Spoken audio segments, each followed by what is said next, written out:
अस्सलाम वालेकुम क्लास। अब बेटा अपने नए टॉपिक पे आ जाएं, that is functional group. Functional group क्या है? जो इससे पहले आप पढ़ते आए हैं, बहुत सारे आपने सब्सटेंसेस देखे, ऑर्गेनिक कंपाउंड की डिफरेंट कैटेगरीज सीखी कि जैसे कि अल्केन्स हैं। अल्केन्स आपके पास अल्केन्स, अल्कीन्स और अल्काइंस, ये तीन चीजें। अल्केन्स, अल्कीन्स और अल्काइंस। अब अल्केन का जर्नल फॉर्मूला आपने पढ़ा था CnH2n+2। अगर आप दो हाइड्रोजन कम कर दें तो अल्कीन आपके पास आ जाते हैं CnH2n। अगर आप दो कम कर दें, अगर आप मजीद अल्कीन्स में से भी दो कम कर दें तो आपके पास अल्काइंस आ जाते हैं CnH2n-2। अल्केन्स में से आपने सीखा था कि अगर मैं अल्काइल रेडिकल निकाल रहा हूं तो अल्काइल रेडिकल में एक हाइड्रोजन कम होता है, तो CnH2n+2 की बजाय +1 हो जाएगा। +2 का मतलब दो हाइड्रोजन ऐड है, अगर मैं दो में से एक हाइड्रोजन निकाल दूं तो +1 रह जाएगा। सिमिलरली आपने ये भी सीखा था कि वो हाइड्रोजन अगर आप हटा रहे हैं, जो अल्केन्स में से एक आपने निकाला, उसकी जगह आप अगर हैलाइड ग्रुप लगाएंगे तो वो अल्काइल हैलाइड कहलाता है, और इसको आप R-X कहते हैं। अल्काइल हैलाइड्स क्या है? आर आर रिप्रेजेंट कर रहा है अल्काइल रेडिकल को। अल्काइल रेडिकल ये, इसको आप आर से भी रिप्रेजेंट करते हैं। और उसके साथ जो हाइड्रोजन है उसको अगर आप हटा दें तो ये, इसकी जगह हैलाइड ग्रुप लगा दूं तो ये बन जाएगा अल्काइल हैलाइड। R-H क्या था? ये आपके अल्केन्स। ये चीज अल्काइल है, इस चीज को आप आर से रिप्रेजेंट कर रहे हैं। अगर इसके साथ में हाइड्रोजन लगा दूं तो ये बन जाता है अल्केन। मैं अल्केन के आगे यहाँ लिख रहा हूँ, बल्कि दूसरे मार्कर से लिखते हैं। आपके पास अल्केन्स बेसिकली अल्काइल रेडिकल के साथ एक हाइड्रोजन है, R-H। अब अगर इस हाइड्रोजन को हटा दें तो ये बन जाता है अल्काइल रेडिकल, यानी कि R-। अब R डैश रिप्रेजेंट कर रहा है कोवलेंट बॉन्ड को। इसी तरीके से अगर आपसे प्लस लगा दें तो ये भी आपका एक रेडिकल रिप्रेजेंट हो रहा है। अब आप इसमें चेंजेस करते जाएं। फॉर एग्जांपल, अगर यहाँ पर जिस तरीके से हैलाइड ग्रुप आया हुआ है, इसकी जगह मैं OH ग्रुप लगा दूं तो अल्कोहल बन जाएगा। अल्कोहल जितने भी हैं R-OH, यानी अल्काइल रेडिकल हो, उसके साथ H जो था ये वाला, इसको हटा के OH ग्रुप लगा दें, हाइड्रोक्सिल ग्रुप, तो ये आपके पास बन जाएगा अल्कोहल। इसके अलावा और भी बहुत सारे आपके ग्रुप्स होते हैं। इन ग्रुप्स को हम कहते हैं फंक्शनल ग्रुप। अगर आप अपनी टेबल पे देख लें, आपके किताब में फंक्शनल ग्रुप के अंदर ही टेबल गिवन है, तो उसमें ये सारे आपको दिए हुए हैं। ये मैं बाद में समझाऊंगा, फिलहाल इसको थोड़ा सा देखते हैं। Alkanes, alkenes, alkynes, haloalkanes. Haloalkanes बोले या अल्काइल हैलाइड बोले, दोनों ऑलमोस्ट एक ही है, दोनों एक ही नाम है। तो अल्काइल हैलाइड रिप्रेजेंट कर रहा है अल्काइल रेडिकल और हैलाइड रेडिकल को, हैलाइड ग्रुप को। इसका दूसरा नाम है हेलो अल्केन्स। अल्कोहल्स बता दी। इसी तरीके से और भी हैं, आप सारे अगर बोर्ड पे लिखूंगा पूरी क्लास में यही समझना है वैसे, लेकिन अगर किताब में ये चीज मौजूद है तो वहां से देख लें। तो आपके पास यहाँ पर अल्कोहल्स है, फिर फिनॉल्स है। फिनॉल्स क्या होते हैं ये मैं समझा देता हूँ। हमने पढ़ा था बेंजीन रिंग को, तो आपके पास फिनॉल, एक बेंजीन स्ट्रक्चर लें। बेंजीन स्ट्रक्चर मैं आपको बना के दिखा चुका हूँ कि आपके पास अल्टरनेट डबल बॉन्ड अगर हैं तो this is a benzene structure. और एक हाइड्रोजन निकाल के उसकी जगह अगर OH ग्रुप लगा दूं तो ये बन जाता है फिनॉल। तो तफसीलन समझ लेते हैं। आपके पास कार्बन एक, डबल बॉन्ड इस कार्बन के साथ, फिर सिंगल बॉन्ड इस कार्बन के साथ, ये डबल बॉन्ड है। ये वाला कार्बन इसके साथ सिंगल बॉन्ड है, फिर अगेन डबल बॉन्ड आ गया और इसके साथ सिंगल बॉन्ड आ गया। जो इधर बनाया हुआ है इसको आप इस तरीके से भी बना सकते हैं, दोनों एक ही हैं। अब हर कार्बन के पास एक एक बॉन्ड की कमी है। इस कार्बन के 3 बॉन्ड आपस में अटैच हैं, सिमिलरली इस कार्बन के भी, इस कार्बन के भी, हर कार्बन के 3 3 बॉन्ड आपस में अटैच हैं। तो यहाँ पर आपके एक एक हाइड्रोजन सबके पास आएगा, एक हाइड्रोजन इसके पास आएगा, एक हाइड्रोजन इसके पास आएगा। सिमिलरली हर एक कार्बन के पास एक एक हाइड्रोजन आएगा। अब इस कार्बन कहीं पे भी लाजमी नहीं है सिर्फ इस पोजीशन पे हो, लेकिन अगर इस कार्बन के साथ हाइड्रोजन की जगह OH ग्रुप लगा दूं तो ये फिनॉल बन जाएगा। अब ये सारे ही बिल्कुल डिफरेंट है। मजीद देख रहे हैं आपके आगे ईथर्स गिवन है। ईथर सिंपल होता है, ईथर आपके पास जो फॉर्मूला है, अल्काइल रेडिकल, फिर ऑक्सीजन, फिर उसके बाद दोबारा अल्काइल रेडिकल या ऑक्सीजन।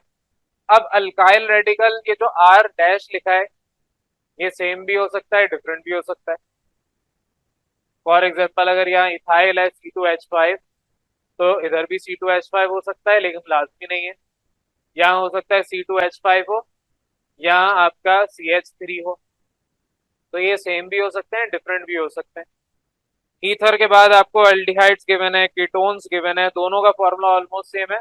अब टेबल क्योंकि बनी हुई है आपके पास किताब में, मैं मजीद उसको यहाँ बोर्ड पे नहीं समझा रहा वरना मुझे सब मिटाना पड़ेगा। तो अपने टेबल पे देखें, एल्डिहाइड्स और कीटोन का फॉर्मूला में सिर्फ एक R यानी अल्काइल रेडिकल की जगह आप हाइड्रोजन एटम लगा देते हैं। तो यहाँ पर अगर एल्डिहाइड की बात करूं तो आपके पास हाइड्रोजन है कार्बन के साथ, और कार्बन के 2 वैलेंसी ऑक्सीजन ने ली हुई है और एक वैलेंसी अल्काइल रेडिकल ने ली हुई है, जिसको आप R या R डैश कह लें, जो भी कहें। तो एक ही अगर मेरे पास यहाँ पर कार्बन चेन है तो R से, यानी अल्काइल रेडिकल है तो R से, मैं इधर रफली लिख रहा हूँ। तो हम क्या करते हैं, hydrogen, carbon, double bond oxygen, फिर अल्काइल ग्रुप यानी चेन ऑफ हाइड्रोकार्बन, ये कहलाता है एल्डिहाइड। कीटोन सेम इसी तरीके से, बस फर्क क्या है, यहाँ हाइड्रोजन है, हाइड्रोजन हटा दें, उसकी जगह अल्काइल रेडिकल लगा दें, बाकी सब वही है, double bond O bond R। अब क्योंकि 2 बार आप R नहीं लिख सकते, डिफ्रेंशिएट करने के लिए R डैश लगा दें। R डैश आपका सेम भी हो सकता है, डिफरेंट भी हो सकता है। ये सारी एग्जांपल्स वन बाय वन हम अभी डिटेल में डिस्कस करते हैं। एक ओवरव्यू दे रहा हूँ ताकि पता चले फंक्शनल ग्रुप है क्या। और ये तो थोड़े से आपको कंपाउंड्स के बारे में बताया जा रहा है, थोड़े से ग्रुप्स के बारे में बताया जा रहा है, इसके अलावा और भी एल्डिहाइड्स हो गए, कीटोन्स हो गए, कार्बोजाइलिक एसिड, कार्बोजाइलिक एसिड आपने पढ़ रखा है। फॉर एग्जांपल अगर एसिटिक एसिड याद हो, CH3COOH, ये अगर याद हो एसिटिक एसिड, CH3 क्या है, alkyl radical, R bond C, double bond O bond OH। ये आपके पास R क्या है, अल्काइल रेडिकल, अल्काइल ये रहा, bond C, double bond O bond OH। तो एसिटिक एसिड आपने याद कर रखा है, 9th क्लास से इसका इस्तेमाल करते आ रहे हैं, तो आपको ये कंपाउंड पता है, इससे आप फेमिलियर हैं। यहाँ पर ये जो फॉर्मूला बना ये कार्बोजाइलिक एसिड का है। और लास्ट आपका किताब में दिया हुआ है ईस्टर, ईस्टर यही चीज है। इस हाइड्रोजन की जगह मैं यहाँ पर इसको लिख रहा हूँ, R bond C, double bond O bond OH, carboxylic acid है। इस हाइड्रोजन की जगह अगर मैं अल्काइल ग्रुप अटैच कर दूं तो ये ईस्टर बन जाता है। तो ईस्टर्स आपके पास ये एक और आपको गिवन है फंक्शनल ग्रुप। ये सारे के सारे, अभी ग्रुप्स की बात नहीं होती, ये सारे के सारे एक सीरीज हैं जिसको आप होमोलोगस सीरीज कह रहे हैं। होमोलोगस सीरीज पीछे हम टॉपिक पढ़ चुके हैं क्या है। For example alkanes homologous series में आते हैं क्योंकि उनका एक फॉर्मूला है, उसी फॉर्मूले के मुताबिक सारी चीज चल रही है। उन फॉर्मूले में सिर्फ एक पर्टिकुलर यूनिट है जो हर बार चेंज हो रहा है। तो ये जो फॉर्मूला है इसके अंदर सिर्फ R यानी कि अल्काइल रेडिकल चेंज होगा, वो जितना छोटा जितना बड़ा रेडिकल लगाना जाए, आप मिथाइल, इथाइल, प्रोपाइल, ब्यूटाइल कुछ भी लगा दें, जितना बड़ा करेंगे उतना मॉलिक्यूल बड़ा होगा। अदरवाइज ये आपके पास इनके जर्नल फॉर्मूलाज हैं। और ये जो नाम हमने अभी सीखे, अल्केन, अल्कीन, अल्काइन और यहाँ ईस्टर्स तक, ये सारे के सारे कहलाते हैं होमोलोगस सीरीज। ये एक सीरीज है, इनके अंदर जो चेंज आ रहा है अब वो जो चेंज आ रहा है पर्टिकुलर एटम या ग्रुप ऑफ एटम, ये क्या है? एटम है। ये क्या है? ग्रुप ऑफ एटम्स है, या ग्रुप ऑफ एटम कह लें तो भी। ये क्या है? Group of atom. ये हो गए, ये हो गया, सिमिलरली ये हो गए एल्डिहाइड कीटोन। ये सारे ग्रुप ऑफ एटम हैं जो कि आपस में अटैच हो रहे हैं। तो या तो पर्टिकुलर कोई एटम या ग्रुप ऑफ एटम्स आपस में जब अटैच हो जाए किसी अल्काइल रेडिकल के साथ, तो उस पर्टिकुलर एटम या ग्रुप ऑफ एटम को हम कहते हैं फंक्शनल ग्रुप। तो फंक्शनल ग्रुप बेसिकली ये सारे फंक्शनल ग्रुप हैं। तो फंक्शनल ग्रुप आपकी किताब ने बताया होगा, उनके नाम भी साथ साथ दिए हुए। अल्केन्स में कोई फंक्शनल ग्रुप नहीं होता, अल्कीन्स में डबल बॉन्ड उनका फंक्शनल ग्रुप बना दिया। अल्काइंस में ट्रिपल बॉन्ड हो गया। हेलो अल्केन्स में जो हेलाइड ग्रुप आया है, ग्रुप 7A के एलिमेंट सारे हेलोजन होते हैं, हेलाइड ग्रुप आया है, ये एटम है। अगला आपके पास अल्कोहल, उसमें हाइड्रोक्सिल ग्रुप है, ग्रुप ऑफ एटम। तो आपके इस तरीके से आगे भी फिनॉल में भी OH हाइड्रोक्सिल ग्रुप है। ईथर्स के अंदर OR ग्रुप है, ये OR अल्क ऑक्सी ग्रुप कहलाता है। हाँ, ये लिखा हुआ है अल्क ऑक्सी। तो अल्केन के साथ जब ऑक्सीजन अटैच हो तो इसको अल्क ऑक्सी ग्रुप कहते हैं। सिमिलरली एल्डिहाइड्स देख लें, कीटोन्स देख लें, इन सब के अंदर एल्डिहाइड में तो H bond C double bond O, ये एक ग्रुप है। और H की जगह अगर मैं आपका वो हटा दूं, कार्बन डबल बॉन्ड ऑक्सीजन से एक एक ग्रुप हो जाए, तो ये कीटोन्स होता है। ये कार्बोनाइल ग्रुप कहलाता है, दोनों के दोनों, एक एल्डिहाइड के लिए और एक कीटोन के लिए। कीटोन के लिए अलग ग्रुप होता है। कीटोन के अंदर आपके पास ये कार्बन है, इधर लिख रहा हूँ कार्बन डबल बॉन्ड O, ये आपका कीटोन के लिए ग्रुप है। एल्डिहाइड के लिए जो ग्रुप आता है उसमें हाइड्रोजन अटैच आता है, वो बाद में अटैच नहीं होता, पहले से अटैच्ड आता है।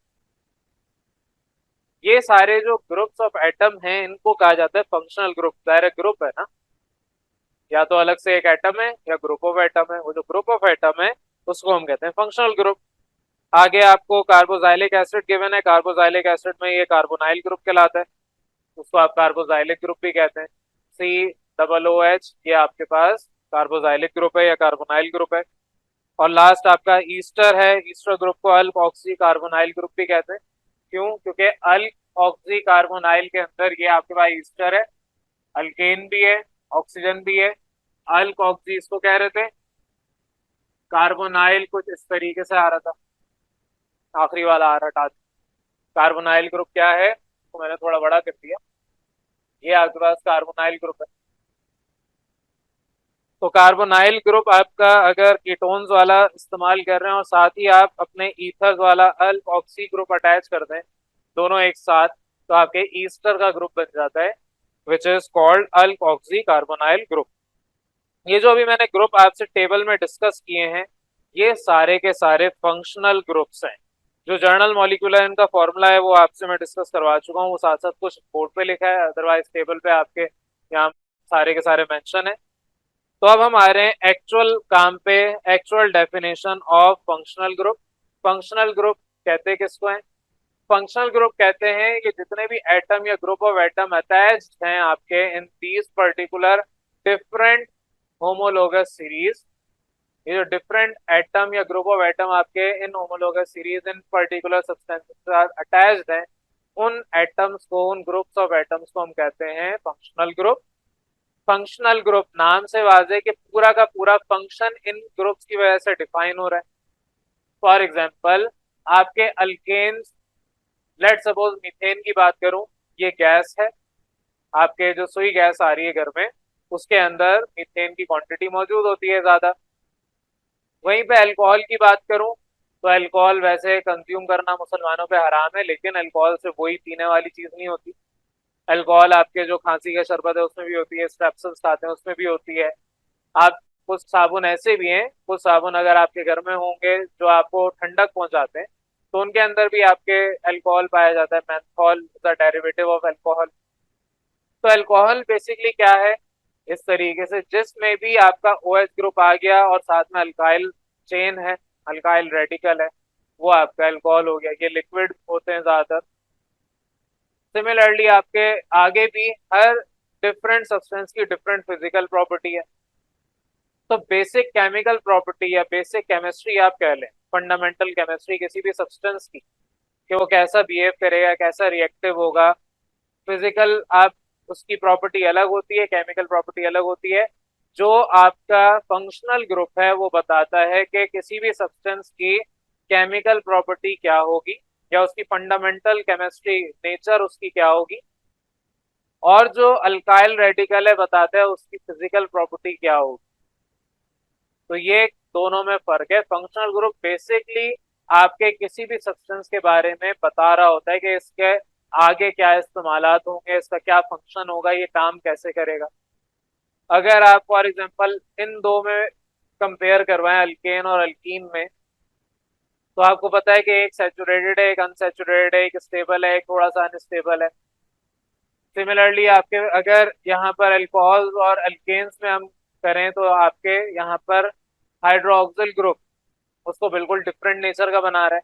अगर सुई गैस आप फॉर एग्जांपल खड़े होकर खाना पका रहे हैं और वो आप इनहेल कर लें, कोई मसला नहीं है। वहीं पे अगर आप अल्कोहल इनहेल कर लें तो वो मसले वाली बात है, मसला कौन है। आप हो सकता है कि दीन इस्लाम से खारिज भी हो जाए अगर आप जानबूझ के कर रहे हैं, फिर आपको दोबारा कलमा पढ़ना पड़ सकता है।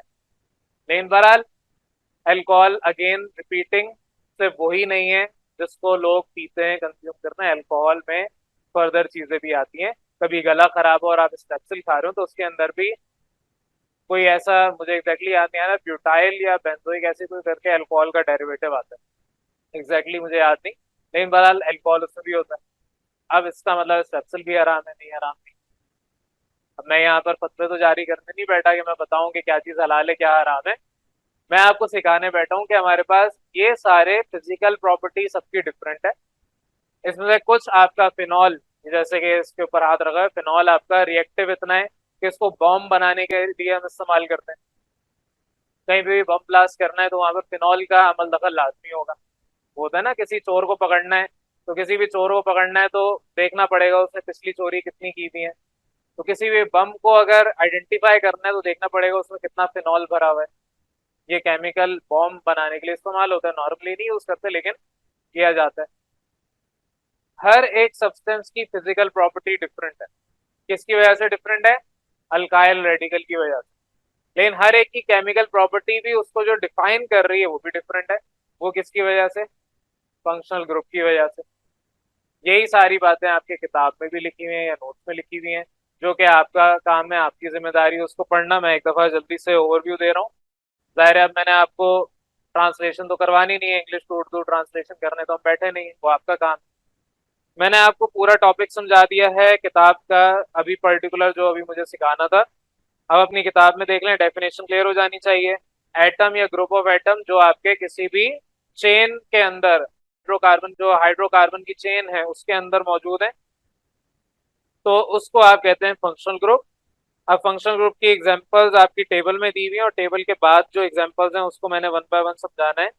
बहरहाल टेबल में यहाँ तक जितना भी मैंने पढ़ाया, इसमें किसी को कोई कंफ्यूजन है तो डिस्कस कर लें। अब आप लोगों का सेकंड टॉपिक स्टार्ट कर रहा हूँ। इससे पहले मैंने आपको फंक्शनल ग्रुप पढ़ाया है। अगर फंक्शनल ग्रुप क्या है ये समझ आ गया, और जो टेबल में मैंने आपसे कुछ फंक्शनल ग्रुप्स डिस्कस कर लिए, ताज़ा उनके जो जर्नल फार्मूलाज थे और उनकी जो सीरीज थी कंपाउंड्स की, वो भी हमने टेबल के अंदर जितने भी आ रहे थे सारे डिस्कस कर लिए। अगर वो आपको क्लियर है तो फिर अब आगे वन बाय वन आपके डिस्कस करवा रहा हूँ। यहाँ पर आपको अगर वो टेबल पूरा याद होगा और समझ आता होगा, याद बेशक ना हो लेकिन समझ आता होगा कि क्या उसमें लिखा हुआ है, कौन सा एलिमेंट के साथ कौन सा फंक्शनल ग्रुप लगा हुआ है, अटैच हुआ हुआ है, तो फिर आपको अब यहाँ पर जो टॉपिक मैं पढ़ाने जा रहा हूँ समझ आएगा। अब जो नेक्स्ट टॉपिक है आपका दैट इज फंक्शनल ग्रुप ही है, लेकिन जिसके अंदर कार्बन, हाइड्रोजन और ऑक्सीजन हो। फिर आगे आपकी किताब में मजीद दिया हुआ है जिसमें ऑक्सीजन की जगह नाइट्रोजन हो, कार्बन और हाइड्रोजन तो लाजमी है, किसी भी हाइड्रोकार्बन में कार्बन और हाइड्रोजन तो होगा। अब इजाफी तीसरा एलिमेंट अगर ऑक्सीजन हो तो क्या होगा, अगर नाइट्रोजन हो तो कौन से ग्रुप होंगे, अगर आपके पास हेलोजन्स हो तो क्या होगा। हेलोजन्स वाला भी हमने सिर्फ एक ही सीखा है। तो पहले हम इन तीन एलिमेंट्स कार्बन, हाइड्रोजन और ऑक्सीजन, इनके बारे में बात कर रहे हैं क्योंकि ये आपके काफी ज्यादा फंक्शनल ग्रुप इसके हमने देख लिए, बहुत सारे बने हुए। तो आपके अल्केन जैसे यहाँ पर मैंने मिटाया नहीं है, इसको ऐसे ही रहने दिया। अल्केन आपके सिंपल कार्बन और हाइड्रोजन रखते हैं, लेकिन आपके पास और भी ग्रुप्स हैं, वन बाय वन को डिस्कस कर रहे हैं। जैसे आपका अल्कोहल, तो आपके अल्कोहल्स के अंदर अल्कोहलिक ग्रुप आपकी किताब ने वर्ड दिया हुआ है, इसके अंदर कार्बन भी है, हाइड्रोजन भी है और ऑक्सीजन भी है। लेट सपोज किसी भी अल्कोहल की बात कर लें, अल्काइल रेडिकल होगा, साथ ही साथ उसके OH ग्रुप भी होगा। ये जो हाइड्रोक्सिल ग्रुप है ये फंक्शनल ग्रुप है अल्कोहल्स का। एग्जाम्पल यहाँ पर आपकी कुछ किताब ने दी है, वो बाद में देखेंगे, पहले रैंडमली दे रहा हूँ। आपका मिथाइल रेडिकल है, साथ में आप हाइड्रोक्सिल ग्रुप अटैच कर दें। आपका इथाइल रेडिकल है, डैश CH2 डैश OH। आप प्रोपाइल ले लें, CH3 CH2 फिर CH2 और उसके बाद OH आ जाएगा। आप यहाँ पर इसी, ये क्योंकि N प्रोपाइल है, ये कहलाता है N प्रोपाइल अल्कोहल। आप इसी एक कार्बन को ऊपर ब्रांच बना दें इसके साथ, तो CH3 बॉन्ड CH2, ऊपर आपका CH2, बल्कि CH3 हो जाएगा ये CH2 हट के CH, और इधर आपने ब्रांच कर दी OH। अभी भी अगर काउंट करें तो ये आपके पास 3 कार्बन के साथ बना हुआ है, तो आइसो प्रोपाइल और आगे अल्कोहल। इस तरीके से आप बहुत सारी एग्जांपल्स खुद से जनरेट कर सकते हैं। हम आइसो का और नियो का एन यानी नॉर्मल का कॉन्सेप्ट सीख चुके हैं। तो एन प्रोपाइल का मतलब स्ट्रेट चेन, आइसो का मतलब एक ब्रांच, ब्रांच एक से ज्यादा भी खैर हो सकती है। नियो का मतलब अगर एक कार्बन है उसके ऊपर और नीचे दोनों तरफ ब्रांच हो। सिमिलरली हम प्राइमरी सेकेंडरी टर्शरी के बारे में भी सीख चुके हैं। प्राइमरी कार्बन क्या होता है, जिसके पास कोई भी आपका फॉर एग्जांपल इस तरह का स्ट्रक्चर आ रहा है, तो एक अल्काइल ग्रुप हो, बाकी 2 हाइड्रोजन ने कवर किए हुए हो। सेकेंडरी क्या होता है, 2 अल्काइल रेडिकल हो और एक हाइड्रोजन ने कवर किया हुआ। टर्शरी क्या है, तीनों आपके अल्काइल रेडिकल हो। तो अगला लेट सपोज आप एग्जांपल बना लें, हमने पीछे पढ़ा अभी है आइसो ब्यूटाइल अल्कोहल, जिसको आप सेकेंडरी ब्यूटाइल अल्कोहल कह रहे थे। सिमिलरली नियो ब्यूटाइल अल्कोहल भी बन सकता है, जिसको आप टर्शरी ब्यूटाइल अल्कोहल कह रहे हैं। बहरहाल आपके अब पीछे जो भी एग्जांपल पढ़ा चुका हूँ वो आपकी जिम्मेदारी है उसको कवर करना।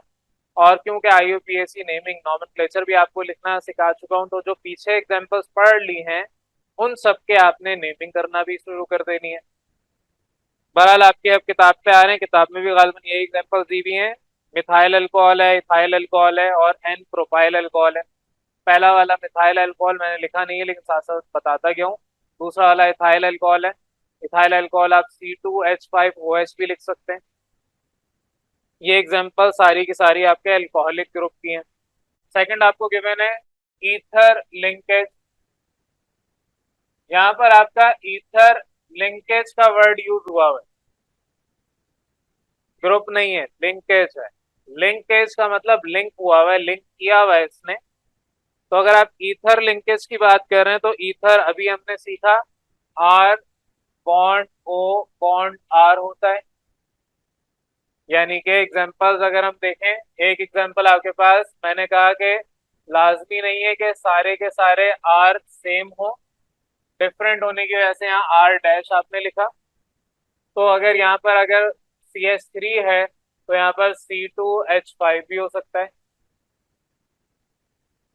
दोनों तरफ C2H5 भी हो सकता है, दोनों तरफ आपका प्रोपाइल भी हो सकता है C3H7। तो दोनों तरफ सेम भी हो सकते हैं, दोनों तरफ डिफरेंट भी आपके रेडिकल्स हो सकते हैं। तो अल्काइल रेडिकल यहाँ पर आपके पास अब किताब की एग्जांपल्स पे आ रहा हूँ। अगेन वही बात, फॉर्मूला मैंने लिख दिया है, कार्बन ऑक्सीजन फिर कार्बन, ये बॉन्ड होता है, इनका लिंकेज है, बीच में लिंक किया हुआ है ऑक्सीजन ने आके, तो इस वजह से हम यहाँ पर वर्ड यूज करते हैं लिंकेज। अल्कोहल में ग्रुप आके अटैच हुआ था, लिंक नहीं कर रहा था, अटैच हो रहा था। तो ये ग्रुप अटैच जब होता है तो हम ग्रुप का वर्ड इस्तेमाल करते हैं। जब कोई एटम या कोई ग्रुप लिंक कर रहा होता है तो उसका वर्ड हम ग्रुप की जगह लिंकेज वर्ड इस्तेमाल करते हैं। तो ईथर लिंकेज यहाँ पर आपका जो जुमला है उसके मुताबिक आपके ये सारी एग्जांपल्स हैं। अब किताब ने भी आपको ये एग्जांपल दी है, मिथाइल फिर ऑक्सीजन फिर मिथाइल रेडिकल, इसको हम कहते हैं डाई मिथाइल ईथर। सिमिलरली दूसरा मैंने यहाँ पर जो लिखा है, मिथाइल है फिर ऑक्सीजन है फिर इथाइल है। तो आईयूपीएसी के मुताबिक अल्फाबेटिकल ऑर्डर का ख्याल रखना है, पहले इथाइल फिर मिथाइल और फिर functional group ether, ethyl methyl ether. अगर एक और एग्जांपल किताब ने दी हुई है, दोनों तरफ इथाइल है तो डाई इथाइल ईथर हो जाएगा। अगर लेट सपोज यहाँ पर प्रोपाइल होता, मैं यहाँ पर एक और एग्जांपल देता हूँ, यहाँ पर आपके पास प्रोपाइल है C3H7 फिर O फिर CH3 लेट सपोज, तो अल्फाबेटिकल ऑर्डर में M पहले आता है, तो मिथाइल प्रोपाइल ईथर। ये नाम भी आपको याद करने कैसे लिखते हैं, याद क्या करना सीखना है, तो नाम भी आप सीख चुके हैं वैसे, अब यहाँ पर प्रैक्टिस करनी है। ये सिंपल सा आपके पास टॉपिक है, सारी एग्जांपल है छोटी छोटी, कोई आपके पास इतना लंबा काम नहीं है। नेक्स्ट पे आ रहा हूँ, थर्ड आपके पास एल्डिहाइड ग्रुप दिया हुआ है। तो थर्ड आपके पास है एल्डिहाइडिक ग्रुप, स्पेलिंग अपनी चेक कर लें साथ साथ, हो सकता है मैं गलत आपकी प्रोनाउंस कर दूं या लिखवा दूं। तो एल्डिहाइडिक ग्रुप, एल्डिहाइड क्या होता है, C double bond O bond एक हाइड्रोजन है। तो इसका सिंपल सा फॉर्मूला है R होगा, बल्कि आपके H लगाएं R लगाएं तो फर्क नहीं पड़ रहा, C होगा डबल बॉन्ड O होगा बॉन्ड H होगा, कीटोन में क्या होगा इधर R आ जाएगा। अब इसमें कुछ भी हो सकता है, आप किताब की एग्जांपल देख लें, जगह कम है क्योंकि और भी मुझे करवाने। तो आपके पास यहाँ पर जो इसका फंक्शनल ग्रुप है वो ये है, C double bond O bond H, ये फंक्शनल ग्रुप है। फंक्शनल ग्रुप यहाँ पर मैं ब्लैक से रहने दे रहा हूँ, जो आपके अल्काइल रेडिकल है उसको ब्लू से लिख देते हैं। ये आपका फंक्शनल ग्रुप ब्लैक से लिखा हुआ है और ये पूरा फॉर्मूला है। अब एग्जाम्पल आपकी किताब वाली अगर लें तो सिर्फ और सिर्फ एल्डिहाइड में आर की जगह आप एक हाइड्रोजन भी लगा सकते हैं, ये सिर्फ और सिर्फ एल्डिहाइड के अंदर ऐसा किया जा सकता है। आगे भी कर सकते हैं, बहरहाल वो किस में कर सकते हैं आगे एग्जाम्पल देखते हैं। यहाँ पर आप कोई alkyl radical CH3 C2H5 C3H7 या कोई और, उसकी जगह आप सिंपल हाइड्रोजन एक वो भी लगा सकते हैं। अगर तो आपके पास HC double bond O bond H होगा तो ये क्या आता है, फॉर्मल्डिहाइड। अगर इसके R की जगह CH3 लिखेंगे, किताब ने दिया होगा फॉर्मल्डिहाइड ये लिख दिया है, दूसरा कहलाता है एसिड एल्डिहाइड। और इसको आप ये भी कह सकते हैं, एसिड एल्डिहाइड को आपके पास मिथाइल ग्रुप है और साथ ही साथ एल्डिहाइड है, तो आप इसको एसिड एल्डिहाइड नॉर्मली कहते हैं, अदरवाइज इथाइल एल्डिहाइड कहना चाहें तो कह सकते हैं, लेकिन हम नॉर्मली इसको जर्नल जो हम कहते हैं वो एसिड एल्डिहाइड है। बहरहाल ये आपकी कुछ एग्जांपल हैं। आगे आ जाएं कीटोनिक ग्रुप पे, कीटोन्स क्या हैं, यही फॉर्मूला है, बस हाइड्रोजन की जगह आर ग्रुप अटैच्ड है। तो यहाँ पर आपके फोर्थ में आपका कीटोनिक ग्रुप में फॉर्मूला वही है, तो आपके पास R bond C double bond O bond R, R क्योंकि सेम हो गया है तो R डैश डाल दें। यहाँ पर आपके कीटोनिक ग्रुप में दोनों R सेम भी हो सकते हैं, दोनों डिफरेंट भी हो सकते हैं। अब आपकी एग्जांपल अगर किताब में दिए हैं हम उसी को डिस्कस कर रहे हैं। यहाँ पर याद रखें फंक्शनल ग्रुप कौन सा है, सिर्फ ये है C डबल बॉन्ड O, बाकी दोनों तरफ अल्काइल रेडिकल हैं तो डायरेक्ट फंक्शनल ग्रुप ये है। बहरहाल आपके एग्जाम्पल किताब वाली डिस्कस कर रहा हूँ। अगर दोनों सिमिलर रख रहे हैं, जैसे आपके पास यहाँ दोनों तरफ मिथाइल है तो आप डाई मिथाइल कीटोन कहेंगे, जिसको आप एसीटोन भी कहते हैं। नॉर्मली दुकान पे जाएं बोले एसीटोन दे दें, तो एसीटोन अक्सर हम बारबेक्यू वगैरह करने के लिए इस्तेमाल करते हैं या सफाई करने के लिए इस्तेमाल करते हैं। तो कभी अगर आपके पास कोई चिपचिपी चीज ग्लू टाइप, ग्लू वगैरह या आपके टेप बहुत अरसे से लगा था वो निकाला है और जगह पूरी खराब हो गई है, तो आप एसीटोन से साफ करते हैं। तो एसीटोन क्या है, यही है, दोनों तरफ मिथाइल ग्रुप है, कीटोन है फंक्शनल ग्रुप, तो di methyl ketone is basically acetone. यहाँ पर एग्जांपल वही दी हुई है, दूसरा आपको इथाइल मिथाइल कीटोन गिवन है। तो ये सारे आपके एग्जांपल्स हैं। अब दोनों तरफ सिमिलर भी हो गए, दोनों तरफ डिफरेंट भी हो गए। अगर दोनों तरफ सिमिलर होंगे, जैसे यहाँ पर आपको एसीटोन दिया हुआ है, CH3 bond C double bond O bond CH3, तो ये आपका डाई मिथाइल कीटोन। तो ये सिंपल सा आपके पास कीटोन था। अब दो रह गए हैं, जगह आपके बोर्ड पे कम है तो थोड़ा सा काम मैं कंजस्टेड करके करवा रहा हूँ, लेकिन आपने अपने पास नोट सही करना है। नेक्स्ट पॉइंट पे आ रहे हैं, that is carboxyl group. Carboxyl group हम पढ़ चुके हैं, ये आपके पास फिफ्थ पॉइंट हो जाएगा। कार्बोजाइल ग्रुप आपके कार्बोजाइलिक एसिड में होता है। तो कार्बोजाइलिक एसिड COOH इसको रिप्रेजेंट कर रहा है।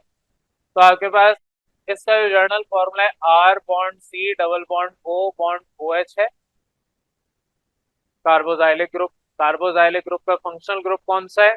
आप इसमें ये R हटा दें, ये इसका फंक्शनल ग्रुप बन जाएगा। अब फंक्शनल ग्रुप यहाँ पर तो हमें क्लियर हो गया। किसी भी अल्काइल रेडिकल के साथ अगर आप इसको अटैच कर दें तो ये फंक्शनल ग्रुप आपका कार्बोजाइलिक का अटैच हो गया। अब दूसरा, पहला तो ये था, दूसरा कार्बोजाइलिक ग्रुप एक वाहिद है जिसमें आप हाइड्रोजन अटैच कर सकते हैं आर की जगह। बाकी सब तो आप मिथाइल ये सारी चीजें अटैच कर रहे थे। ये एक दूसरा आपके पास सब्सटेंस है जिसमें आर की जगह आप डायरेक्ट हाइड्रोजन को अटैच कर सकते हैं, और ये कहलाता है फॉर्मिक एसिड। लिखा होगा किताब में, फॉर्मिक एसिड है। फॉर्मिक एसिड बहरहाल आपके पास क्या है? फॉर्मिक एसिड आपके पास यही H bond C double bond O bond OH, जिसको आप HCOOH कहते हैं। एसिटिक एसिड में एग्जांपल पीछे कहीं आपको हो सकता है पढ़ा चुका हूँ। एसिटिक एसिड क्या है? इस R में CH3 लिखते हैं, तो यहाँ हाइड्रोजन की जगह यानी इस R रेडिकल की जगह CH3 लिखते हैं, तो ये आपके पास क्या कहलाएगा? Acetic acid. हो सकता है किताब में गिवन हो, गिवन है बिल्कुल। तो आपका फॉर्मिक एसिड भी हो गया, एसिटिक एसिड भी हो गया। सिंपल सा है, फंक्शनल ग्रुप याद होना चाहिए बस। इसमें हो सकता है दिमाग आपका ज्यादा लगे कौन सा ग्रुप में कौन से एटम की कॉम्बिनेशन है। एक दफा अगर आपको ये कॉम्बिनेशन क्लियर हो गई कि कौन सा एटम किस ग्रुप में कहाँ कहाँ अटैच है, और आपने मिक्सिंग नहीं की, अक्सर बच्चे एल्डिहाइड कीटोन में मिक्सिंग कर देते हैं, अक्सर इन दोनों के साथ कार्बोजाइलिक को मिक्स कर देंगे, ये बस याद करना है आपने। जब ये याद हो गया तो आगे नाम देना वही है जो आपने IUPAC नेमिंग सीखी है, कोई मुश्किल नहीं है। लास्ट पे आ रहे हैं एग्जाम्पल, जो जो किताब में दी हुई है वो साथ साथ आपको मैं करवा रहा हूँ, अलग से बाद में बताऊंगा अगर आपको समझ आ जाए तो। अदरवाइज यहाँ पर आपके पास नेक्स्ट है ईस्टर। ईस्टर लिंकेज नेक्स्ट आपकी यहाँ पूरी जगह खत्म हो गई है, मैं उस पोर्शन को थोड़ा सा साफ कर रहा हूँ। तो बहरहाल नेक्स्ट आपके पास है ईस्टर लिंकेज। ईस्टर लिंकेज का मतलब क्या है कि आपके पास जिस तरीके से ईथर्स थे ROR, उसी तरीके से ईस्टर होता है। वहां पर आप हाइड्रोजन OH में जो हाइड्रोजन है उसकी जगह आप R बॉन्ड कर दें, यानी कि अल्काइल रेडिकल कर दें। ये गालमन छठा है। तो ईस्टर याद रखें, ये भी लिंकेज है, ये ग्रुप नहीं है, ये लिंक कर रहा है। अल्काइल रेडिकल, कार्बन का डबल बॉन्ड, अल्काइल ऑक्सी या अल्क ऑक्सी जो भी आपके, अल्क ऑक्सी ये आपके अटैच्ड है कार्बन के साथ। क्योंकि यहाँ पर लिंकेज आ गया, इस एटम ने इस कार्बन को और इस पूरी चेन को लिंक किया है, तो इस वजह से ये आपका एक लिंकेज हो गया। डिफरेंस याद रखना है ग्रुप और लिंकेज में। अदरवाइज आप इसको ईस्टर ग्रुप भी कहते हैं, कोई मसला नहीं है, लेकिन नॉर्मली लिंक क्योंकि कर रहा है तो नाम उसको देते हैं लिंकेज का। अब एग्जांपल आपकी यहाँ पर जो दी हुई हैं सिंपल सी हैं। आपको मिथाइल दोनों तरफ रेडिकल लगा के दे दिए तो मिथाइल एसीटेट, और दोनों तरफ इथाइल लगा के दे दिए तो आपके पास इथाइल एसीटेट दिया हुआ है। एसीटेट क्यों कह रहे हैं? क्योंकि अभी आपने एसीटेट पीछे गालवन पढ़ा है एसिटिक एसिड के अंदर। तो यहाँ पर आपका ईस्टर है, तो ईस्टर में आपके अगर दोनों सिमिलर हैं या दोनों डिफरेंट हैं तो इनके अलग अलग नाम है। मिथाइल है तो आप इसको ये भी कह सकते हैं, मैं एग्जाम्पल लिख रहा हूँ, CH3 bond C double bond O O CH3, इसको आप मिथाइल एसीटेट, दूसरा नाम ना सीखेंगे, किताब ने नहीं बताया हुआ, अदरवाइज थोड़ा सा मुश्किल हो जाएगा आपके लिए। फिर हमें वही वाला कॉन्सेप्ट इस्तेमाल करना पड़ेगा, अल्कोक्सी कार्बोजाइलिक एसिड वाला। ठीक है, पीछे फंक्शनल ग्रुप याद है, ईस्टर में क्या फंक्शनल ग्रुप दिया हुआ है, अल्कोक्सी कार्बोजाइलिक ग्रुप या कार्बोजाइलिक एसिड, पीछे आपकी टेबल में ही गिवन है। अल्कोक्सी कार्बोनाइल, कार्बोनाइल बोले कार्बोजाइलिक ग्रुप बोले दोनों एक ही है। तो हमें फिर इसकी नेमिंग में वही नेम लिखना पड़ेगा। तो इसलिए बेहतर है जो आपका नाम इसका है, आगे इतनी डेप्थ में ये टॉपिक है नहीं, होपफुली जब बड़ी क्लास में आएंगे तो आपको डेप्थ में सिखा दूंगा उस वक्त। अभी के लिए आपका यहाँ तक इतना काफी है। तो सिंपल आपके पास मिथाइल एसीटेट, ये एग्जांपल मैंने दे दी बोर्ड पे लिख के। दूसरा, अगर मैं यहाँ पर एक इथाइल ग्रुप लगा दूं तो इथाइल एसीटेट बन जाएगा। एसीटेट क्यों? क्योंकि ये ग्रुप एसीटेट है, ये वाला रिप्रेजेंट कर रहा है। अब इधर मिथाइल है, बल्कि ये ऑक्सीजन भी साथ में अटैच करें तो ये आपका ये ग्रुप एसीटेट का है।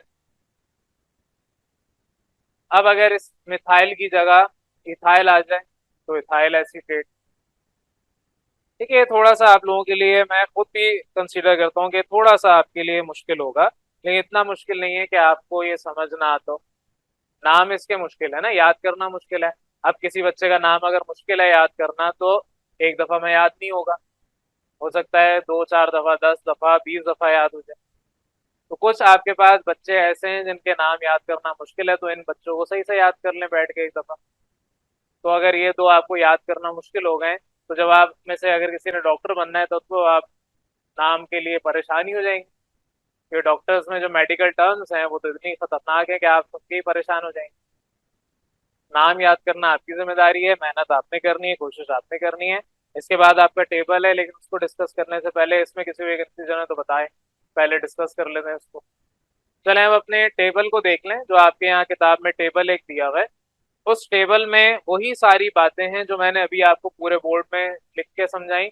जाहिर है आपका पूरा बोर्ड भर चुका था, तो अब आपके यहाँ पर लिखवाने वाला काम इतना नहीं बचा, लेकिन जाहिर है आपके यहाँ पर कुछ चीजें ऐसी हैं जो अभी हम पीछे पढ़ चुके हैं, जैसे कि अल्कोहल्स। आपको क्लास नेम बता दिया, क्लास नेम का मतलब किस क्लास का है। जैसे आपकी क्लास अगर फॉर एग्जाम्पल मैट्रिक है, सिमिलरली 9th क्लास है, फर्स्ट ईयर है, सेकंड ईयर है, आगे यूनिवर्सिटी में जाते हैं वो क्लासेस है। क्लास का अपना एक नाम दिया जाता है। उस मैट्रिक क्लास में पर्टिकुलर डिफरेंट सेट होंगे, डिफरेंट स्टूडेंट्स होंगे। जैसे एक क्लास है अल्कोहल, अल्कोहल के अंदर आता है methyl alcohol, ethyl alcohol, propyl alcohol, ये क्लास के अंदर स्टूडेंट्स हैं सारे। तो आपकी क्लास में अगर लेट सपोज स्टूडेंट्स के अलग अलग नाम है, तो उसी तरीके से अल्कोहल्स की क्लास में अलग अलग इनके नाम होमोलोगस सीरीज इसी को कहा जाता है। तो यहाँ पर जो क्लास नेम है डायरेक्ट वो बताया अल्कोहल्स। अल्कोहल्स के अंदर आपकी कैटेगरी आ जाती है primary, secondary, tertiary. Primary alcohol, secondary alcohols और टर्शरी अल्कोहल्स।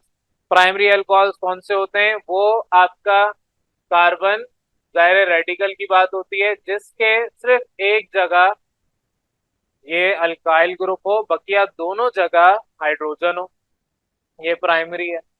इधर गालबन लिखा भी होगा, बना हुआ भी होगा। प्राइमरी अल्कोहल में आपके पास दोनों तरफ हाइड्रोजन है, CH2 लिखा हुआ है, OH ग्रुप है, क्योंकि रेडिकल की बात करते हैं प्राइमरी सेकेंडरी टर्शरी, रेडिकल को देखते हैं। जाहिर मिथाइल रेडिकल में अगर एक जगह अल्काइल रेडिकल है तो वो प्राइमरी है। अगर दो जगह अल्काइल रेडिकल आ गया और तीसरा आपका हाइड्रोजन ने कंज्यूम किया है तो वो आपका सेकेंडरी हो जाएगा। और अगर तीनों जगह अल्काइल ग्रुप आ गया, कोई हाइड्रोजन नहीं है, तो ये टर्शरी कहलाता है। तो अगर इस तरह के अल्कोहल होंगे, ये फंक्शनल ग्रुप बताएगा कि आपके पास प्राइमरी है, सेकेंडरी है या टर्शरी है। तो यहाँ पर आपके इसी तरीके से आपको फंक्शनल ग्रुप साथ में अटैच करके दे दिए। फंक्शनल ग्रुप याद रखें, आर कोई उसमें शामिल नहीं होता। ये जो आर लिखते हैं अल्काइल रेडिकल, किसी फंक्शनल ग्रुप में आप देखेंगे आपको नहीं नजर आएगा, अपने यहाँ किताब में देख लें। तो फंक्शनल ग्रुप में आपके बकिया तमाम एलिमेंट्स, तमाम एटम्स होंगे सिवाय अल्काइल रेडिकल के। तो अभी हम कौन से एलिमेंट्स की बात कर रहे हैं? ऐसे हाइड्रोकार्बन, ऐसे फंक्शनल ग्रुप जिसमें कार्बन, हाइड्रोजन और ऑक्सीजन हो। तो अल्कोहल में ये सारे होते हैं। क्लास का फॉर्मूला पहले आना चाहिए था टेबल में, अलबत्ता बाद में दिया हुआ है। पहले क्लास नेम आया, फिर क्लास का फॉर्मूला आना चाहिए था, फिर आपका फंक्शन ग्रुप आना चाहिए था। लेकिन क्योंकि आपके किताब में जिस तरह आप वैसे ही सीखेंगे, क्लास फॉर्मूला क्या है, जहां जहां अल्काइल रेडिकल नहीं है वहां अल्काइल रेडिकल लगा दें फंक्शनल ग्रुप के साथ, तो ये क्लास का फॉर्मूला बन गया। और फिर आपको एग्जांपल्स दी हुई हैं, जैसे कि यहाँ नाम तो किसी का नहीं दिखा, पहले आपको जो दिया है वो इथाइल अल्कोहल है, पहला वाला इथाइल अल्कोहल है। दूसरा वाला आपके 3 कार्बन है लेकिन एक ब्रांच में, आइसोप्रोपाइल अल्कोहल हो गया। टर्शरी जो एग्जांपल दी हुई है उसमें 4 कार्बन है, नियो ब्यूटाइल अल्कोहल हो गया। ठीक है, ये हम पीछे पढ़ चुके हैं, आइसो कब बनता है, नियो कब बनता है, ये सब मैं पढ़ा चुका हूँ। अगर आपके पास फॉर एग्जांपल टर्शरी है तो अल्टीमेटली नियो उसके साथ लिखा जाएगा। आइसो कब, जब एक ब्रांच होगी एक कार्बन एटम के ऊपर, अगर उसी कार्बन एटम पे दूसरी ब्रांच आ गई तो आप नियो वर्ड इस्तेमाल करते हैं। ये सारा पीछे हम पढ़ चुके हैं, अलबत्ता होमोलोगस सीरीज जब पढ़ाया था उसके साथ ही ये पढ़ाया था। ईथर्स पे आ जाए, अल्कोहल्स हमारे हो गए, ईथर्स पे आ जाए, ईथर लिंकेज है। ईथर का फंक्शनल ग्रुप क्या है, सिंपल एक ऑक्सीजन और दोनों तरफ उसके बॉन्ड ओपन है। अब दोनों तरफ अगर अल्काइल रेडिकल लगा दूं तो ये क्लास का फॉर्मूला बन गया, यानी ईथर का फॉर्मूला बन गया। एग्जाम्पल पीछे हम देख चुके हैं, जैसे दोनों तरफ आपके मिथाइल है तो डाई मिथाइल ईथर। ये सारी एग्जांपल्स मैं आपको पीछे अभी पढ़ा चुका हूँ, तो अब एग्जांपल्स आपको ये याद हो जानी चाहिए। अदरवाइज आपने टेबल जब अपना प्रॉपर नोट कर रहे होंगे, लिख रहे होंगे, तो टेबल में आपने इनके सारे इनके नाम भी लिखते हैं। नेक्स्ट आ जाए एल्डिहाइड। एल्डिहाइड क्या है, simple COH, C double bond O bond H। वो जो एक खाली बॉन्ड है कार्बन का उससे ज्यादा आप अल्काइल रेडिकल लगा दें तो आपके पास ये एल्डिहाइड बन गया। तो हमने फॉर एग्जांपल अगर CH3 लगाया है, मिथाइल ग्रुप लगाया है, तो हमने इसको क्या पढ़ा था, एसिड एल्डिहाइड। तो आपके पास जो एसिड एल्डिहाइड है जिसको आप इथाइल एल्डिहाइड भी कहते हैं, लेकिन हम नॉर्मली एसिड एल्डिहाइड कहते हैं। कीटोन्स पे आ जाए, कीटोन क्या है, C डबल बॉन्ड O, बस दोनों तरफ आपका अल्काइल रेडिकल अगर आएगा तो ये क्लास का फॉर्मूला बन गया। R ग्रुप यानी अल्काइल रेडिकल हटा दें तो ये आपका सिंपल क्लास जो थी उसका फंक्शनल ग्रुप आ गया। तो कीटोन में अगर दोनों तरफ यहाँ जैसे एग्जांपल दिए मिथाइल ग्रुप, तो डाई मिथाइल कीटोन। नेक्स्ट पे आ जाए कार्बोजाइलिक एसिड, ये सारे हम डिस्कस कर चुके हैं, मैं आपको सिर्फ एक दफा ओवरव्यू दे रहा हूँ। कार्बोजाइलिक एसिड गिवन है, कार्बोजाइलिक एसिड क्या है, COOH, C double bond O bond OH।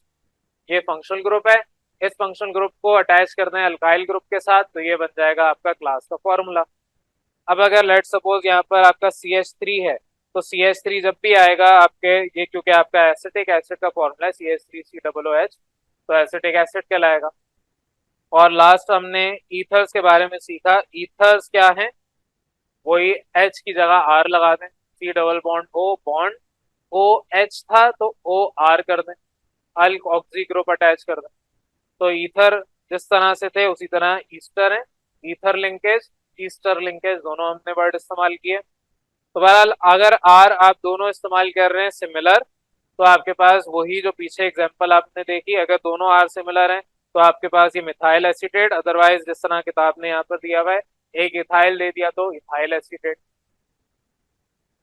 अगर दोनों तरफ इथाइल होगा तो उसको क्या कहेंगे, अभी आपका लेवल नहीं है, अगर एग्जाम्पल किताब में होगी तो मैं वो भी सिखा दूंगा, लेकिन इतना एडवांस में जाने की फिलहाल जरूरत नहीं है। अगर आगे आपके कहीं रिव्यू एक्सरसाइज जो होगी उसमें होगा तो आप मुझसे डिस्कस करेंगे तो मैं आपको वो भी सिखा दूंगा। फिर मैं बाकायदा एक्चुअल नेमिंग कैसे की जाती है ये भी सिखा दूंगा। लेकिन क्योंकि इतना एडवांस लेवल पे अभी आपकी किताब ने आपको पढ़ाया नहीं है, तो हम इतना एडवांस लेवल पे जाएंगे भी नहीं इस लेवल पे। ऑल दो अगर जरूरत पड़ेगी तो आगे मैं सिखा दूंगा अगले चैप्टर्स में, अदरवाइज यहाँ पर आपका ये पोर्शन फिलहाल मैं स्टॉप कर रहा हूँ। अगला आपके पास छोटे छोटे टॉपिक्स हैं, जैसे कि नाइट्रोजन अगर होगा कार्बन नाइट्रोजन के साथ, नेक्स्ट आपका फॉर एग्जांपल अगर हेलोजन होगा कार्बन नाइट्रोजन के साथ, या आपके डबल या ट्रिपल बॉन्ड होंगे तो फंक्शनल ग्रुप क्या होगा, ये सारी चीजें आपको मैं नेक्स्ट क्लास के अंदर डिस्कस करवाऊंगा। यहाँ पर आपका मैं फिलहाल टॉपिक को पॉज कर रहा हूँ, स्टॉप कर रहा हूँ। नेक्स्ट क्लास में इसके आगे का डिस्कस करेंगे। यहाँ तक किसी भी कंफ्यूजन है तो बता दें। अस्सलाम वालेकुम क्लास। अब बेटा आप लोगों का इससे पहले वाले क्लास के अंदर प्रीवियस लेक्चर में मैंने आपको फंक्शनल ग्रुप के बारे में सिखाया था। फंक्शनल ग्रुप क्या होता है ये सारी बातें हम कर चुके हैं, मैं एक ओवरव्यू दे रहा हूँ सिंपल सा। जो आपने एटम या ग्रुप ऑफ एटम किसी भी अल्काइल रेडिकल के साथ यानी हाइड्रोकार्बन चेन के साथ अटैच हो रहे थे, जिसकी वजह से सब्सटेंस की प्रॉपर्टीज बिल्कुल ही चेंज हो गई थी, तो ऐसे एटम या ग्रुप ऑफ एटम्स को हम कह रहे थे फंक्शनल ग्रुप। दूसरी बात, आपके पास यहाँ पर जिस तरीके से फंक्शनल ग्रुप डिफरेंट डिफरेंट है, तो इन सबकी डिफरेंट डिफरेंट प्रॉपर्टीज थी, तो हमने बहुत सारे डिफरेंट फंक्शनल ग्रुप की कैटेगरीज पढ़ी, अलग अलग क्लासेस उनकी हमने देखी। जैसे कि प्रीवियस लेक्चर के अंदर मैंने आपसे बहुत सारे डिस्कस किए, जिसमें से हमने मेनली कार्बन, हाइड्रोजन और ऑक्सीजन वाले पढ़े थे। किसी भी हाइड्रोकार्बन में कार्बन और हाइड्रोजन ये तो लाजमी होगा।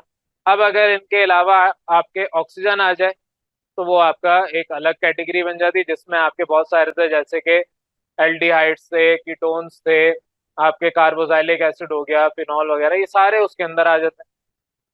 अब आज आप लोगों को मैं पढ़ा रहा हूँ कि अगर कार्बन, हाइड्रोजन ये तो कांस्टेंट रहेगा, ये तो फिक्स है।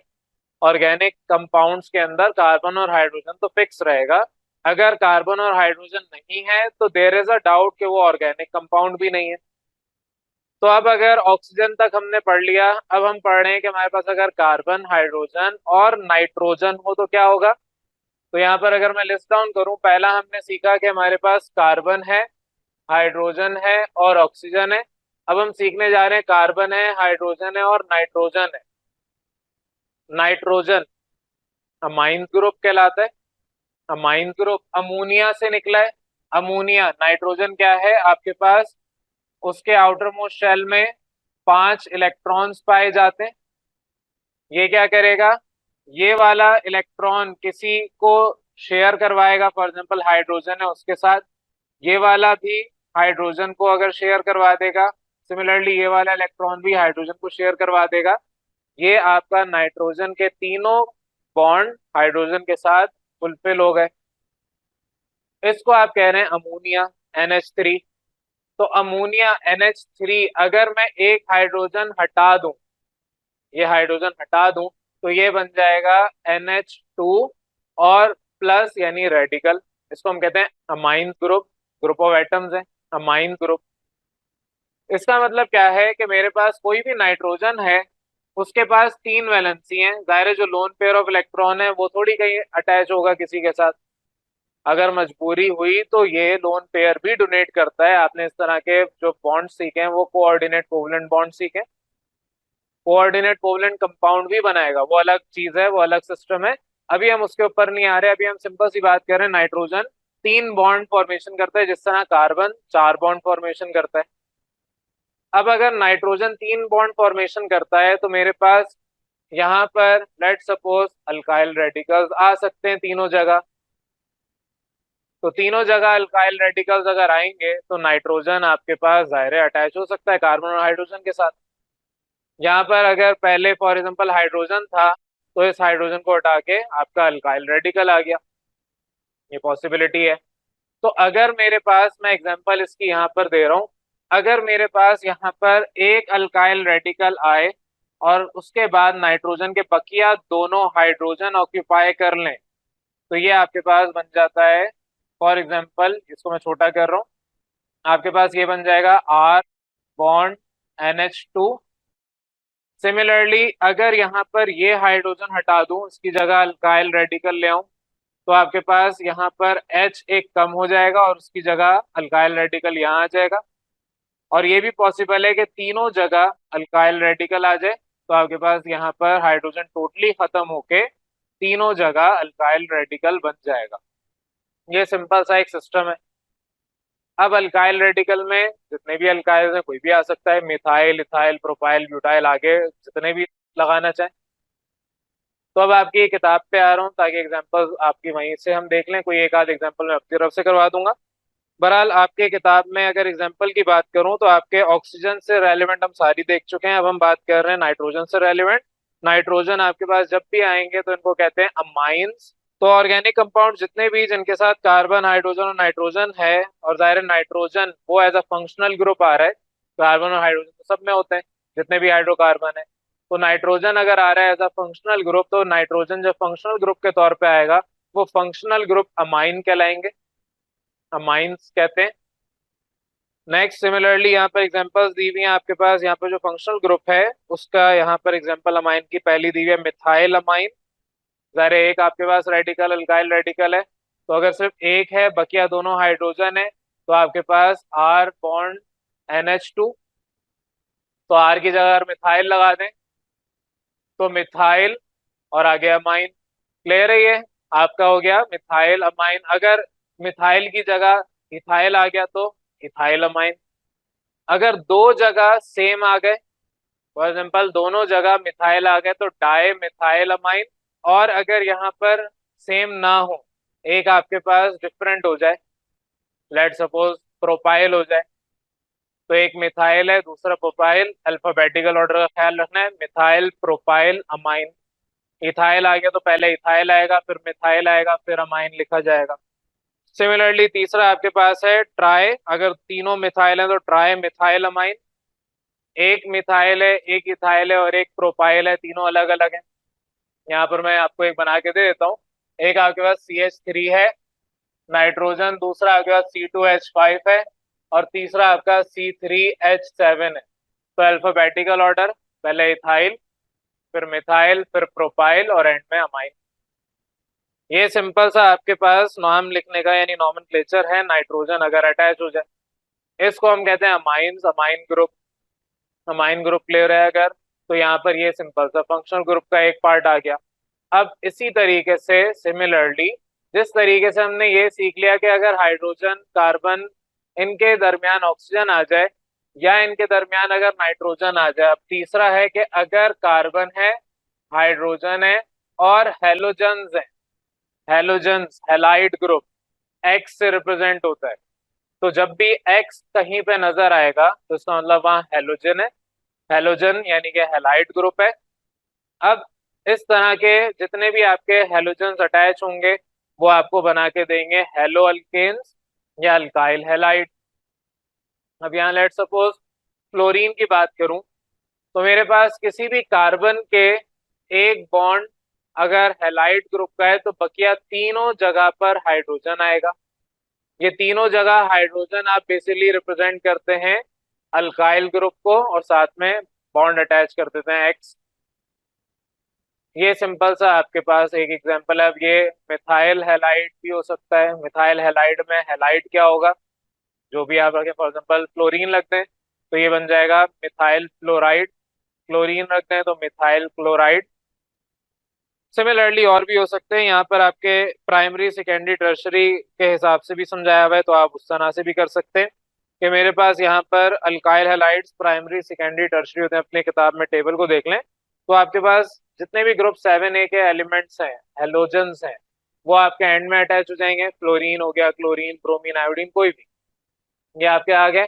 अब यहाँ पर आपका अगर प्राइमरी सेकेंडरी टर्शरी याद रखना है, एक कार्बन है, अगर उसके फॉर एग्जांपल तीनों बॉन्ड्स में अगर एक बॉन्ड अल्काइल रेडिकल आ गया, बकिया दोनों हाइड्रोजन होंगे, तो वो कहलाएगा प्राइमरी कार्बन। सिमिलरली अगर दो जगह पर आपके आ गया तो सेकेंडरी कार्बन कहलाता है। और तीन जगह अगर यहाँ पर अल्काइल ग्रुप आ गया तो टर्शरी कार्बन ये कहलाएगा। अब उसके मुताबिक अगर मेरे पास यहाँ पर लेट सपोज CH3 है, बॉन्ड CH2 है, H2 साथ में लिखें या इस तरह एक्चुअल लिखें आपकी मर्जी, और हेलोजन में आप लेट सपोज क्लोरीन लिखते हैं Cl, तो ये बन जाएगा इथाइल क्लोराइड। या आप इसको प्राइमरी इथाइल क्लोराइड कहते हैं, प्राइमरी इथाइल क्लोराइड कहें या इथाइल क्लोराइड सिंपल कहें तब भी एक ही बात है। तो प्राइमरी का वर्ड हम नॉर्मली यूज नहीं करते, हम सेकेंडरी या टर्शरी यूज करते हैं। अब यहाँ पर इतनी जगह नहीं है वरना मुझे सारा साफ करना पड़ेगा बोर्ड। अब किताब में देख लें, आपको सेकेंडरी की एग्जांपल दी हुई है। अगर दोनों अल्काइल रेडिकल अगर आ गए तो आपके लेट सपोज दोनों जगह यहाँ पर आपको CH3 ग्रुप लगा के दिया है, दोनों जगह आर की जगह आपके यहाँ पर मिथाइल है। आप इसको IUPAC नेम भी देंगे तब भी 1 2 3 कहीं से भी स्टार्ट हो जाएगा, IUPAC के ऊपर नहीं जा रहे। इतना याद रखना है कि एक कार्बन है उसके दो बॉन्ड अल्काइल रेडिकल यानी मिथाइल रेडिकल ने लिए और तीसरा बॉन्ड आपके हाइड्रोजन ने आके लिया, चौथा बॉन्ड तो ऑब्वियसली हैलाइड ग्रुप है। तो क्योंकि एक कार्बन पे दो अल्काइल ग्रुप आ गए, दो अल्काइल ग्रुप है, तो अल्काइल ग्रुप होने की वजह से ये कहलाएगा सेकेंडरी। अब आगे क्योंकि टोटल 3 कार्बन है, प्रोपाइल, और अगर हैलाइड में क्लोरीन है तो क्लोराइड, क्लोरीन होता है क्लोराइड। यहाँ एग्जाम्पल में आपको कुछ नहीं दिया, बस कहा है कि हैलाइड है तो हैलाइड आप कुछ भी लगा दें। आपको आयोडीन लगाने का दिल चाह रहा है, आप एक्स की जगह आई लिख दें, तो हैलाइड में हैलाइड की जगह आयोडाइड हो जाएगा। तो आयोडाइड भी लिख सकते हैं अगर आपने आई लिखा है। टर्शरी की एग्जांपल आपको यहाँ पर दी हुई है। अगर मेरे कार्बन के तीनों जगह लेट सपोज मिथाइल रेडिकल लग गया, तो ये बन जाएगा टर्शरी ब्यूटाइल हैलाइड, क्योंकि कार्बन टोटल काउंट करें 4 है। मैं यहाँ पर आपको अपनी मर्जी से एक और एग्जांपल दे रहा हूँ ताकि आपको ये टॉपिक और फर्दर क्लियर हो जाए। लेट सपोज हम यहाँ पर तीनों जगह मिथाइल नहीं लगाते, एग्जाम्पल के तौर पे बात कर रहे हैं, तीनों जगह अगर मिथाइल नहीं लगाते, इन केस 5 हम कार्बन लेते हैं, यहाँ पर CH3 है इस कार्बन के साथ, इधर आपके पास CH3 है, इसके पास C2H5 है, और फिर आपके पास क्लोरीन। एक तो तरीका IUPAC नेम करने का। IUPAC नेम करने का मतलब क्या है, आप इसको ओपन कर लें, C2H5 को CH2 बॉन्ड CH3 करें, जहां से ब्रांच करीब हो 1 2 3 4, या आप इसको 1 2 3 4 जैसे मर्जी चाहें। एक तरीका क्या है, 2 पे आपके पास मिथाइल है, और फिर उसके बाद आपका, क्योंकि यहाँ पर हेलो अल्केन है, तो हेलो अल्केन का मतलब यहाँ पर आपने इसका नाम प्रॉपर देना है। 4 आपके कार्बन एटम है, 4 का मतलब होता है ब्यूटेन। अब ब्यूटेन में जो एन है उसकी जगह आके आप हेलाइड ग्रुप लगा दें, तो हम क्या कहते हैं इसको, 4 है ब्यूटाइल, फिर आप कहेंगे 2 पे क्लोराइड, क्योंकि सेकंड पे अटैच है chlorine halide group. IUPAC name आपको वैसे सीखना नहीं है, मैंने वैसे ही बता दिया, लेकिन आपको अगर IUPAC नेम करना आ गया तो आप कोई भी सब्सटेंस आ जाए आप कर सकते हैं। दूसरा क्या है, टोटल नंबर काउंट करें। टोटल नंबर काउंट करने पर आपको नजर आएगा कि मेरे पास ये 4 और एक ये 5 कार्बन है। 5 कार्बन का मतलब पेंटेन, अगर अल्केन्स की बात कर रहे हैं। तो यहाँ पर क्योंकि 5 कार्बन है, ये तो पता है पेंटेन होगा, तो पेंटाइल, ये तो क्लियर हो गया। क्लोरीन है, क्लोराइड। अब कार्बन कौन सा है, सेकेंडरी है या टर्शरी, तो टर्शरी है, तो आप वो लिखते हैं टर्शरी पेंटाइल क्लोराइड। ये क्लियर होनी चाहिए एग्जांपल कि आपके अगर टोटल कार्बन 5 नजर आ रहे हैं, 5 का मतलब पेंटेन, अगर अल्केन की बात करें तो अल्केन तो है नहीं, यहाँ पर अल्काइल हैलाइड है, तो आपके पास अल्काइल 5 का मतलब पेंटाइल, हैलाइड का मतलब क्लोराइड, और क्योंकि टर्शरी कार्बन पे तो टर्शरी पेंटाइल क्लोराइड। अब अगर कोई भी आपको इस तरह का सवाल आ जाए, होगा इसी तरीके का, तो आप कोई भी नाम अपनी मर्जी से लिख सकते हैं। IUPAC आपको मैंने लिखना सिखा दिया, लेकिन क्योंकि सिलेबस का हिस्सा नहीं है फिर भी मैंने आपको वैसे ही समझा दिया। नहीं भी समझ आया अच्छी बात है, कोई मसला नहीं है, लेकिन अगर समझ आ गया तो जाहिर है आपके लिए फायदेमंद है। ये सिंपल सा आपके पास सेकंड लास्ट टॉपिक था। अब लास्ट टॉपिक पे आ रहे हैं, सिंपल सा है, बोर्ड पे इतनी जगह नहीं है। फोर्थ आपके पास फंक्शनल ग्रुप में हमने डबल और ट्रिपल बॉन्ड सीखा है। डबल और ट्रिपल बॉन्ड, डबल का मतलब अल्कीन्स, फोर्थ यहाँ पर लिख रहा हूँ, डबल का मतलब अल्कीन्स, ट्रिपल का मतलब अल्काइंस। तो फंक्शनल ग्रुप ही डबल और ट्रिपल बॉन्ड है। जहां पर डबल बॉन्ड नजर आ गया इसका मतलब ये चेन अब अल्कीन्स की है, जहां एक भी ट्रिपल बॉन्ड नजर आ गया तो वो चेन आपकी अल्काइंस की है। तो यहाँ पर आपने वैसे तो बहुत सारी एग्जांपल्स अब तक पूरे सिलेबस में पढ़ ली हैं, जितनी भी मैंने यहाँ पर दी हैं क्लास के अंदर, फिर भी आपकी किताब की एग्जांपल है, जैसे इथीन गिवन है, प्रोपीन गिवन है। अब मैं यहाँ इसलिए नहीं लिख रहा क्योंकि पीछे पढ़ा चुका हूँ, और अगर आपने साथ साथ प्रैक्टिस की है तो आपको ये सब आता है समझ। तो आपके पास इथीन्स हो गए, प्रोपीन्स हो गए, सिमिलरली इथाइन्स हो गया, प्रोपाइन हो गया। इथाइन हमने सीखा हुआ है, एसिटाइलिन कहते हैं इसको।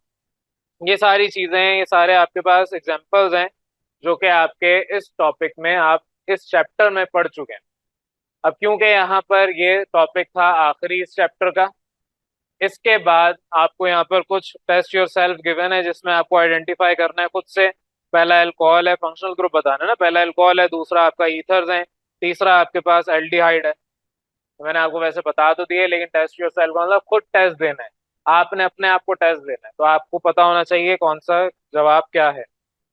दूसरा आपसे यहाँ पर कहा हुआ है कि अगर ब्लू लिटमस पेपर को सोल्यूशन में डालें और वो रेड में कन्वर्ट हो जाए, जब भी ब्लू लिटमस पेपर रेड में कन्वर्ट होगा इसका मतलब आपने एसिड में डाला है। आपसे कहा है कि विच functional group does the solution have, उस सॉल्यूशन में क्या होगा, तो एसिड होना चाहिए। एसिड आपने फंक्शनल ग्रुप में दो सीखे, पहला कार्बोजाइलिक एसिड, दूसरा फिनॉल्स। फिनॉल्स भी एसिडिक नेचर रखते हैं। तो दो सीखे हैं तो दोनों ही होंगे, दोनों में से कोई एक होगा, आइदर फिनॉल्स और कार्बोजाइलिक एसिड, तो सोल्यूशन में ये मौजूद होगा फंक्शनल ग्रुप।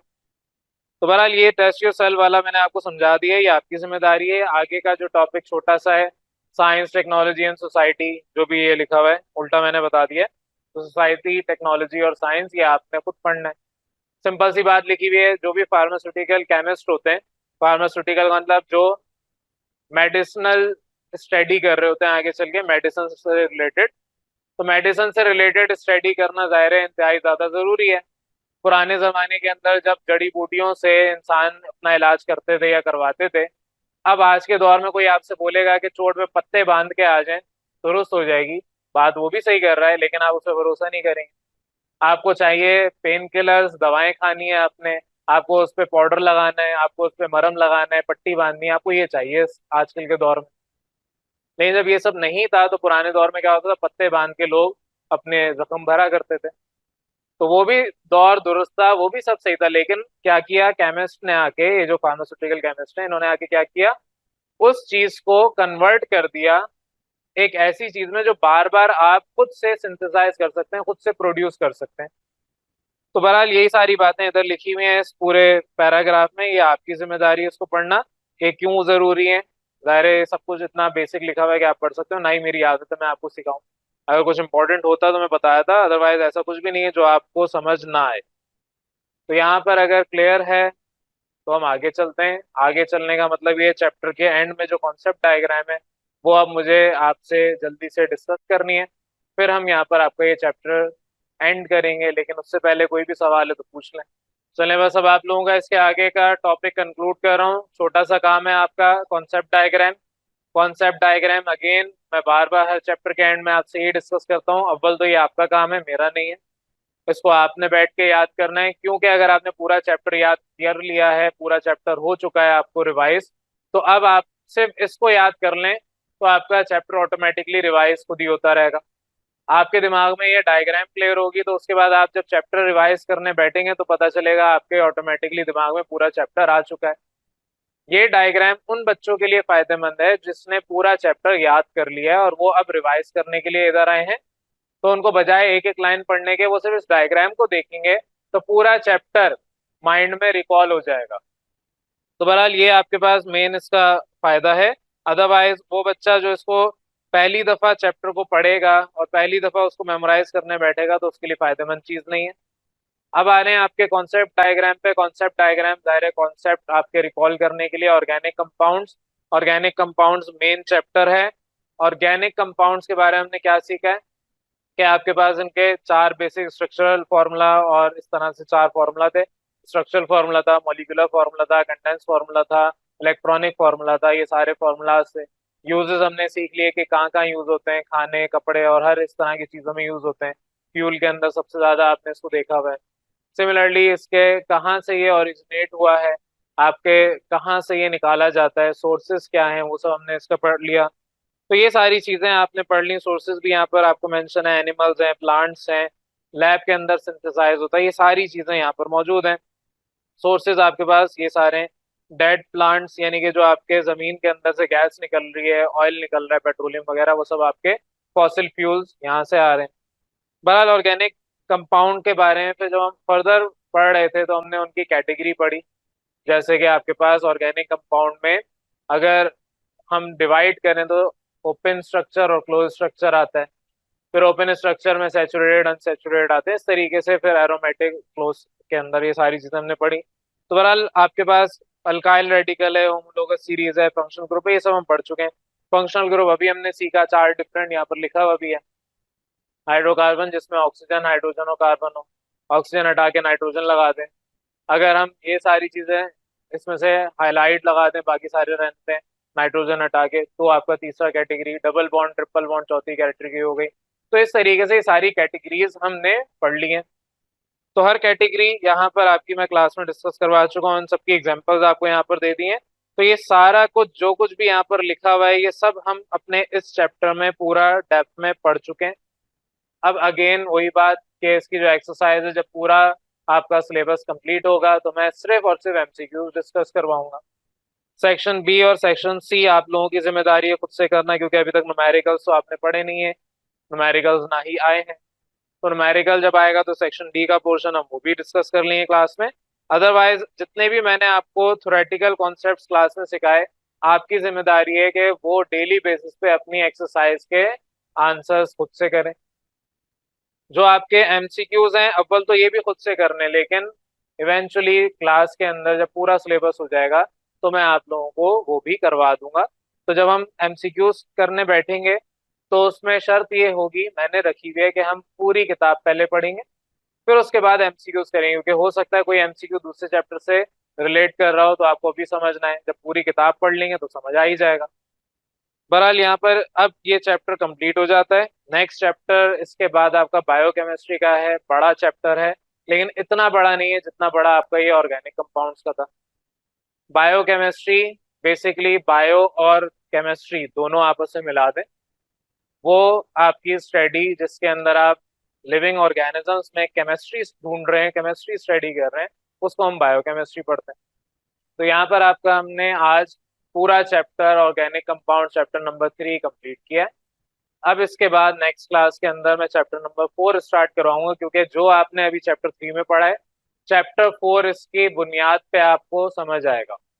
तो जितना भी काम यहाँ तक हमने सीखा, अगर आपको कोई भी कंफ्यूजन है तो बेटा अब आपकी रिस्पॉन्सिबिलिटी है, मैंने तो पढ़ा दिया, अब आपकी जिम्मेदारी है कि आपने घर जाके उसको प्रॉपर याद करना है, प्रॉपर उसको रिवाइज करते रहना है, लिख के चेक करते रहना है, और अपने दिमाग में एक एक लाइन प्रॉपर याद कर लेनी है। जैसे कभी किसी को कुरान याद करने को बोला जाए, हिफ्स करने को बोला जाए, तो वो एक हल्की सी भी प्रोनाउंसिएशन में गलती नहीं कर सकता। उसी तरीके से यहाँ मैं ये नहीं कह रहा कि आप स्पेलिंग मिस्टेक नहीं कर सकते या आप इसके अंदर कोई चीज कम ज्यादा नहीं कर सकते, लेकिन आप कॉन्सेप्ट में कोई चीज कम नहीं कर सकते, इजाफा कर लें तो अच्छी बात है। तो जितना भी काम करवाया है उसको आपने अपनी रिस्पॉन्सिबिलिटी पे पूरा याद करना है। और नेक्स्ट चैप्टर जब नेक्स्ट क्लास में स्टार्ट करूंगा तो मैं उम्मीद करूंगा कि आप सारे वो सारा का सारा काम जो हमने इस चैप्टर में सीखा वो समझ के, सीख के, याद करके फिर अपना दिमाग में वो भर के लेके आएंगे। जैसे किताबें कॉपियां तो भर के बैग में डाल के ले आते हैं क्लास में, लेकिन अपने दिमाग को भी भर के लेके आएंगे, खाली क्लास में नहीं लाएंगे। तो क्लास के अंदर जो भी पढ़ाया, अगर कोई कंफ्यूजन है इस चैप्टर में तो अभी डिस्कस कर लें, अदरवाइज फिर नेक्स्ट क्लास के अंदर मैं आपको नेक्स्ट चैप्टर पढ़ाऊंगा। क्लियर है यहाँ तक?